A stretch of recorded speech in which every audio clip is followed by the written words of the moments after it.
In the near future, overpopulation has depleted the world's resources, so the UN decides that countries must cut their population by 5% every year. In the USA, all students take a standardized test once a year and those with the lowest scores are executed. The test is called the 10 to 241, but people have nicknamed it the thinning.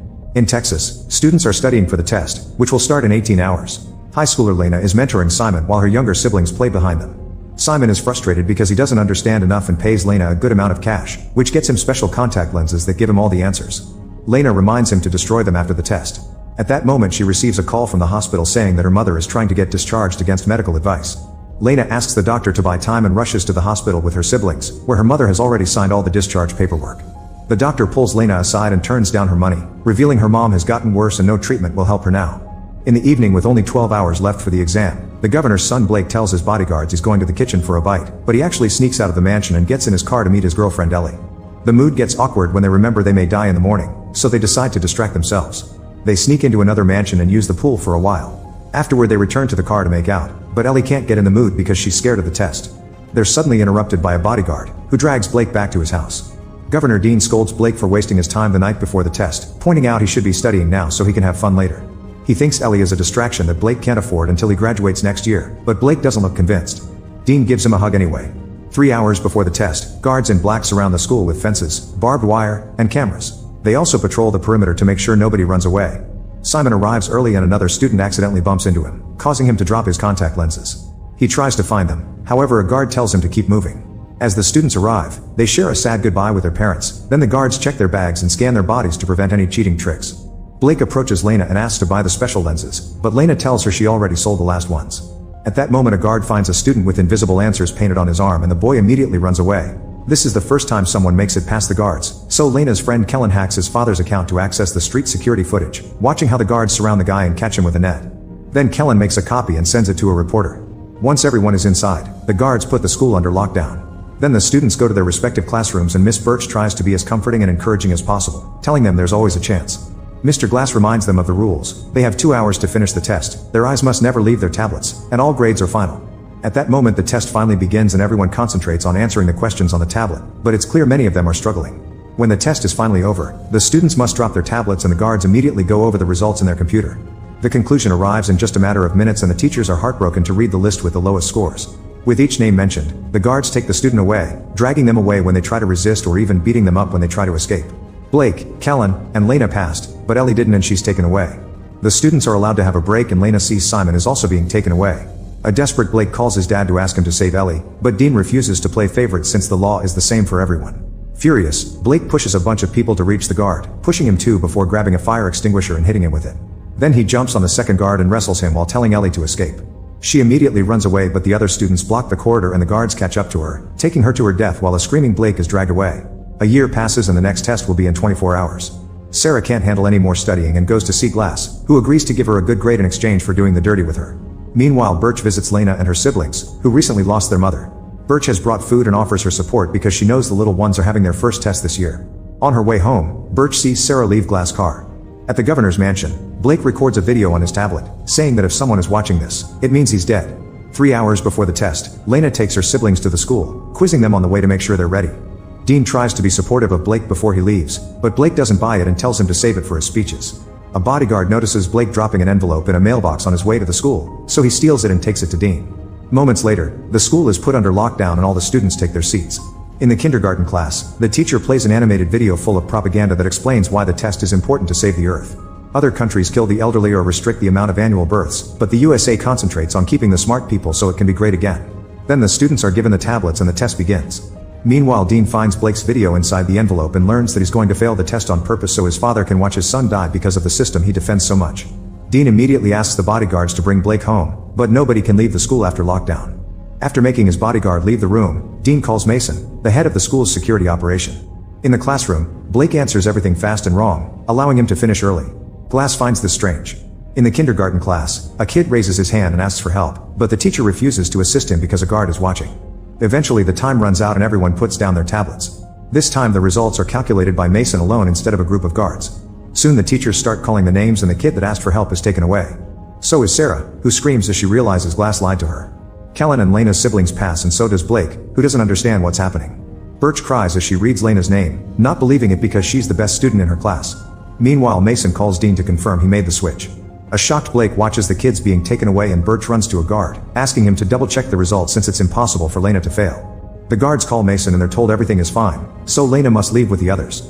As Birch says goodbye, she secretly gives Lena her keycard, reminding her there's always a chance. Afterward, the school throws a party for the people who passed and Birch notices Glass flirting with another student. At the same time, Dean is on a public event and his speech is played at the party. The whole crowd is cheering for him as he mentions all the things he's improved in the state and comments on how decisions are had to make but also necessary. He thinks the thinning isn't barbaric, instead he calls it innovation. Dean also announces his candidacy for president and a disgusted Blake leaves the party.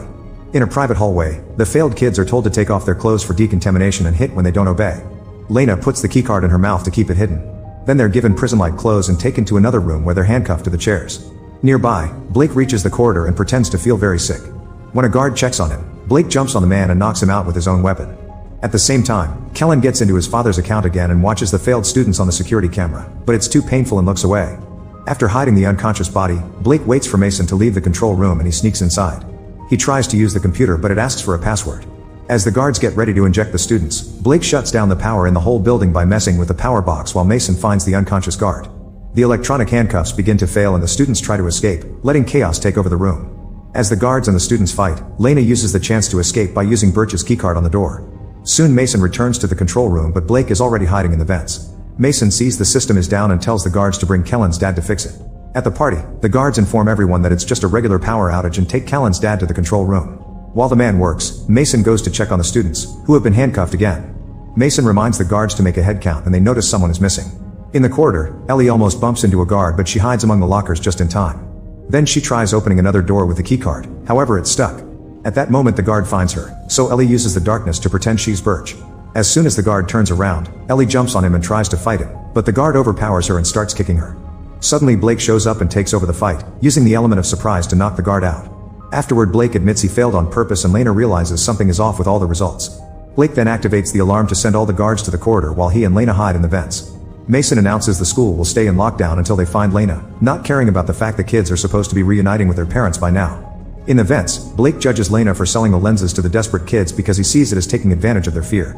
Lena has to explain she only did it to pay for her mother's treatments, and Blake immediately apologizes. She also admits that she used to have a crush on Blake.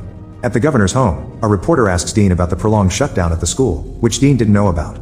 He pretends everything is under control and after the interview he checks the news to discover Kellen's reporter friend is outside the school. She's covering the crisis and interviewing parents who are worried about their kids' fate.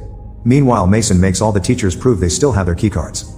When he's about to check Birch, he's interrupted by a call from Dean, who furiously yells at him to solve the problem quickly. Back to Blake and Lena, they continue to move through the vents when suddenly the surface breaks and Blake falls through, landing in the pool. Lena immediately jumps in and swims quickly to rescue Blake, who is unconscious. Fortunately, Lena knows CPR and manages to wake him up. Then they head to the lockers and turn around while they change into dry clothes. Lena finds another vent so they can keep going. At the party, some students try to leave only for the guards to beat them up, so Kellen starts recording and sends it to the reporter. Minutes later, Lena and Blake reach the corridor outside the server room and the keycard falls from Lena's pocket. The guards hear a noise so Blake immediately covers Lena's mouth and they wait for the men to pass by. Thankfully, because of the darkness they don't see the key. Next the duo goes to the science classroom, and this time the noise they make as they descend is definitely heard by a guard. Putting a few objects together, Lena makes a magnet rod to fish for the key. At that moment the guard arrive and starts pounding on the locked door, so Blake sends Lena back into the vents while he stays as a distraction. Blake tries hiding behind the desks, but the guard bursts in and quickly finds him. Soon only one of them is unconscious on the ground. In the vent, Lena waits for the guards to move and lowers the magnet. She manages to catch the key and raises it, only for a guard to suddenly grab it. However, he also lets go of it and Lena realizes this is Blake, who stole the uniform from the guard he knocked out. Meanwhile, the guard from the previous fight tells Simon there are two teenagers on the loose and one of them used the name Birch. In another room, the teachers are still waiting. Birch pretends to flirt with Glass and steals his keycard. When Mason comes to check on her, Birch presents Glass' keycard as her own. The guards notice Glass is missing his key and he gets detained while the other teachers are finally allowed to leave. Mason starts beating Glass up as he asks where to find the escaping teens. Back to Lena, she takes the vents to the server room and tries using the computer, but the test program asks for Mason's password. She sends a message to Kellen, asking for help. At that moment Kellen's dad finishes his repairs and the power comes back. Kellen gets Wi-Fi and receives Lena's message, so he replies with a video of Mason using his password earlier. Lena copies it and accesses the test system, first checking on her siblings to confirm they passed. Then she checks her own results and sees she got a 98% but still failed while Blake passed with 15%. The same happened with Ellie, who failed with a score of 88%. It seems Dean has been messing with the test results for a while. Speaking of Dean, he appears on a press conference and claims that Lena killed 2 guards after failing the test, but the guards are working hard to keep everyone safe. At the same time, Kellen sends his reporter friend the video of the guard beating up the students that try to leave, which immediately gets played on national TV. Lena guesses this is Kellen's doing and sends him some screenshots of the manipulated test results. Sadly, Mason finally sees her on the security cameras and raises the alarm, so she starts running. Mason and his guards quickly surround her and she tries to say she has proof she actually passed, but she gets arrested anyway. Meanwhile, Blake finds the room with the students and pretends he has orders to move them. The other guards find it strange since they weren't informed, so Blake has no choice but to trigger a fight. He barely manages to throw some punches before the guards surround him and overpower him too. At the party, Kellen receives the screenshots and he sends them to the reporter, who immediately appears live on TV to announce her discovery. She comments on how suspicious it is that a politician's son got a benefit from this, and at the mansion Dean's team panics. They think he should shut the mission down and let Lena go, but Dean says he has one final move. Soon Lena is handcuffed with the rest of the failed kids and the guards get the injections ready. Mason calls Dean to ask for authorization to proceed, but Dean stops him, saying that the list needs to be revised. The students that actually pass the exams are released and Lena runs to kiss Blake, who is tied up. Some guards drag her away while others go to the party to bring the students that actually failed the exam. This includes Blake, who is also handcuffed with the others. One by one, the students get a mysterious injection and they pass out. Now the school is finally opened and the parents reunite with their children. Lena runs to meet with her siblings, who have been watched over by the teacher. The parents that don't get their kids back have a breakdown on the spot. Soon Dean appears on TV again and pretends Mason was behind everything. He puts up a sad act about his love for his dead son, still clarifying not even him is above the law. Sometime later, a truck arrives at an illegal tech factory. To Blake's shock, he wakes up alive and well because the injection had only been a sedative. The other students are also alive and when they look around, they discover failed students from previous years working at the factory. Blake gets another shock when he sees a very alive Ellie.